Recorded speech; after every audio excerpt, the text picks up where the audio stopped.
Twice in the last 20 years, I've hit people and they died in the ring. The Ox Baker, I would think actually he may be even more famous than Stasiak because of the deaths. Could you imagine sitting in an arena, let's say in Cleveland, and seeing him against Tex McKenzie in a main event?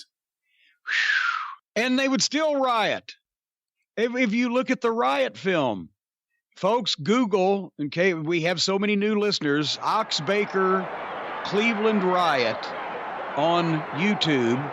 Maybe Ernie Ladd Riot. Maybe. Ernie Ladd, Cleveland Riot. Yeah. But the fucking heart punches that Ox was hitting Ernie with upon, close inspection. But Ernie is down. He's bleeding already. And every time Ox hits him, he quivers. He's selling it. He's quivering.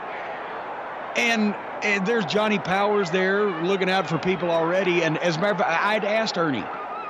One of the first things when I met him, I asked him about that. I said, please tell me what you can tell me. And the deal was it wasn't even the finish of a match. It was earlier in the night.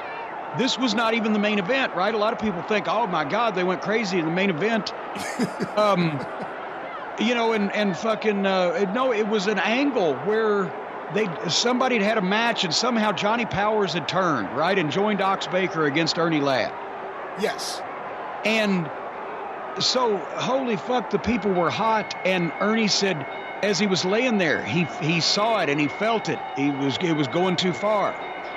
And he looked up and he said, Ox, the natives are getting restless. And Ox said, just a little more heat. Just a little more heat, Ernie. He hit him with another heart punch and another heart punch. And Ernie sees the first guy pick up a fucking chair.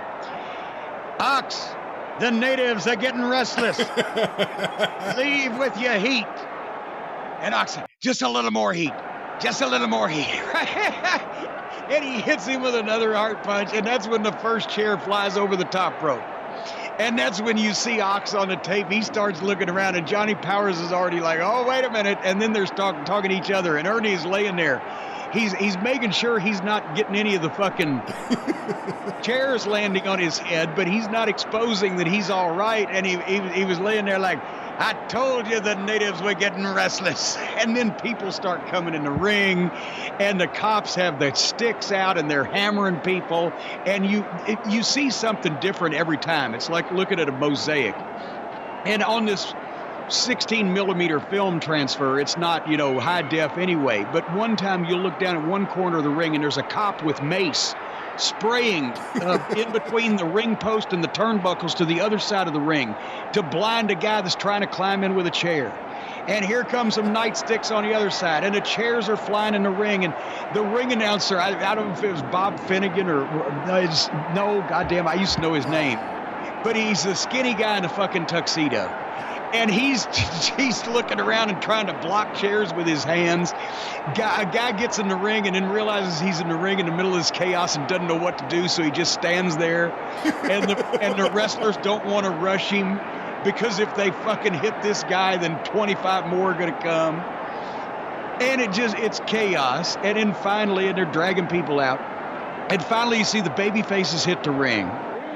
And that was the old deal where you fight the heels back. If the baby faces jump on the heels and are covering them up but punching them, then both of you together make your way to the back. And the theory is that the fans will not attack the heels because the baby face is already doing it for them, and they're not going to try to hit the baby face. This did not exactly bear fruit that night also because fucking Powers saw a fucking opening and took it, and off he runs doing a 40-yard dash, right? But Ox tries to run, and he's so fucking big, and he's got nobody on him. They're kicking, and they're throwing shit, and they're punching at him, and finally he runs, and the arena, I think, is set up for hockey or whatever because they don't go, like, down the aisleway back to the locker room. They run through the only open area they see, and it's like the plexiglass wall, right?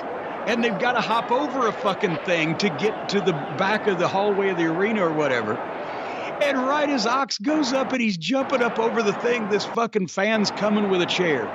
And the last shot you see before the fucking film clip ends is the fan swings the fucking chair, boom, and crowns Ox right on the back of the head, and boom, and he goes over the thing and it goes dark.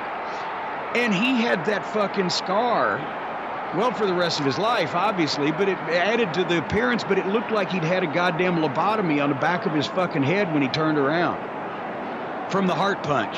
It's amazing. It's amazing how over Ernie Ladd was as a babyface there. I mean, those fans really thought this guy killed 2 guys with the heart punch. He's killing Ernie Ladd. Yes. We need to stop it.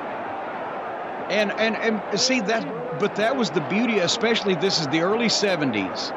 It's Cleveland, Ohio. It's the downtown building.